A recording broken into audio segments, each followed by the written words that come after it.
দেবু, দেবু, কি কি হলো কি? সাত সকালে দেবু দেবু করে চিৎকার করে বাড়ি মাথায় করছো কেন? করি কি আর সাধে? রাত্রিবেলা পই পই করে বললাম সকালবেলা ঘুম থেকে উঠে আমার কাছ থেকে টাকা নিয়ে রেশনটা তুলুন, তার সকাল থেকে বাবুর পাত্তাই নেই। ও মা, সে তো সাত সকালে চা খেয়ে বেরিয়ে গেছে। কোথায় গেছে? বারে, আজকে ওদের গঞ্জের মোড়ে নাটক আছে না, সেখানে গেছে। ও হ্যাঁ, গঞ্জের হাট, সেখানেই গেছে। পথনাটিকা।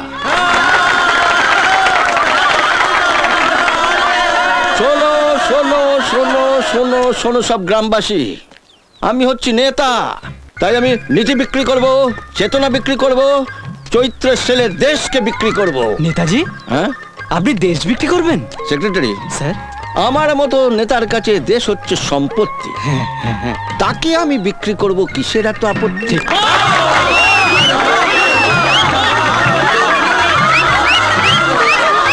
আমি হচ্ছি এই এলাকার এমএলএ।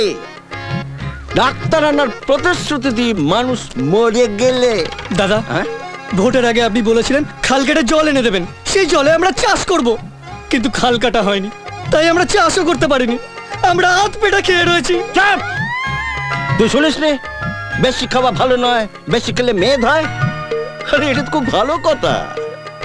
পেট ভরে খাওয়া মানেই পেট ভরে ভেজাল খাওয়া।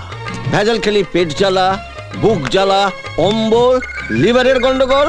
তারপর তুই একদিন ফট করে টেসে গেলি, আর তোর বুক ফেসে গেল, আরেকটার হাত ধরে টুক টুক টুক টুক করে বেরিয়ে গেল, তোর ছেলেটা অনাথ হয়ে গেল। তার চেয়ে অনেক ভালো আধ পেটা খাওয়া।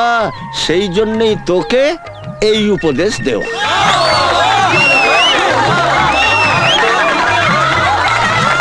দাদা, ভোটের আগে আপনি বলেছিলেন রাম রাজত্ব এনে দেবেন, কিন্তু কোথায় কি? এখনো পর্যন্ত এই গ্রামে ইলেকট্রিকের আলো পর্যন্ত এলো না। আমি যা বলি তাই করে। আমি বলেছিলাম রাম রাজত্ব এনে দেব, আমি রাম রাজত্ব এনে দিয়েছি। ওরে গর্ধ, রাম রাজত্ব ইলেকট্রিক ছিল না? না, ছিল না। প্রদীপ জ্বলতো, বাতি জ্বলতো, হারিকেন জ্বলতো। আমি সকলকার হাতে হারিকেন ধরিয়ে দিয়েছি, বাঁশটা নিজের কাছে রেখে দিয়েছি। তাহলে বুঝছিস আমি যা বলি তাই করি।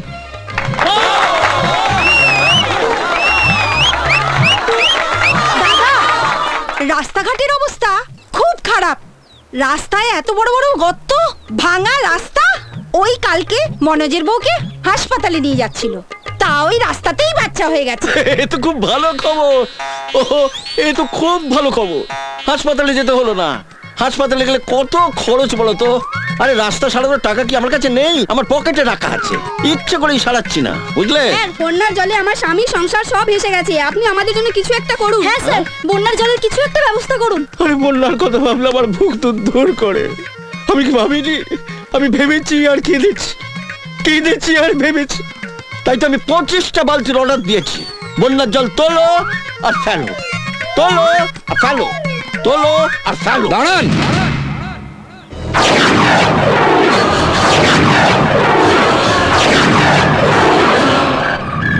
চুপ করুন, চুপ করুন আপনারা।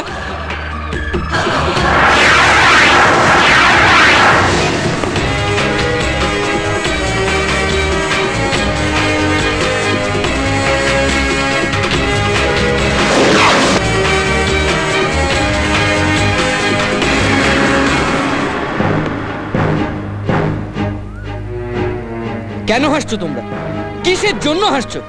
এই সব নেতারা তোমাদের বাঁচার অধিকার পর্যন্ত কেড়ে নিচ্ছে, তোমরা হাসছো? একটা একটা ভোট দিয়ে যাকে তোমরা এমএলএ করে পাঠিয়েছো, তারা কি দিয়েছে তোমাদের? জায়গায় জায়গায় সন্ত্রাস, লাল মাটির রাস্তার উপর পড়ে আছে তাজা লাশ, ঘরে ঘরে ম্যালেরিয়া, ডেঙ্গু, হাসপাতালে নার্স নেই, ওষুধ নেই, চাষের জল নেই, বন্যার বাঁধ নেই, মাথার উপর ছাদ নেই। আর এরপরেও তোমরা ঘুমোচ্ছ? কোনো প্রতিবাদ করবে না? কেন ঘুমোচ্ছ তোমরা? জেগে ওঠো, বুঝে নাও, নিজেদের অধিকার বুঝে নাও। এইসব নেতা মন্ত্রী এমএলএদের থেকে বলো সবাই, ভোট দিয়েছি, গদি দিয়েছি, প্রয়োজন হলে কেড়ে নেব, মান সম্মান মিশবে ধুলোয়, বাঁচার অধিকার কেড়ে নেব। মারিকে